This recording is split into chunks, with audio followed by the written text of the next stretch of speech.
Billionaire Michael Bloomberg jumped into the presidential race at the 11th hour, and he's hitting the campaign trail hard, stopping here in Colorado. That's right. He made a stop in Aurora today and hold a discussion on his plan to help address gun violence. Bloomberg launched his campaign just a week and a half ago, quickly surged in the polls. Two polls out Monday show him in 5th place and polling at about 5%. Now, his competitors accuse him of trying to buy the election. Denver 7's Jennifer Kovaleski live outside in Aurora, outside the church where Bloomberg met with gun violence survivors. So exactly why here and why now, Joe? Shannon and Ann, we've sadly seen our fair share of mass shootings in Colorado, which is likely why Bloomberg chose to unveil his plan here in Aurora, just a few feet away from the site of the Aurora theater shooting.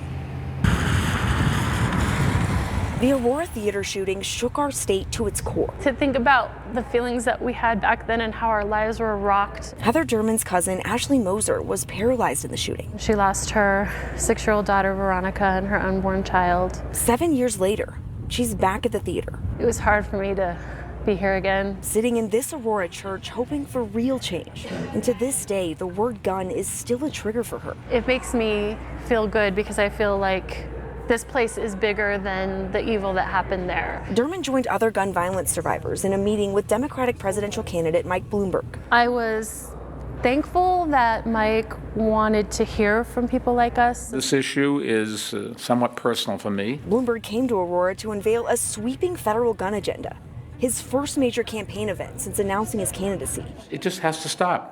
No other developed country experiences losses in gun violence like we do here. The former New York mayor is calling for a national gun licensing system, stricter background checks, and the passage of a federal red flag law.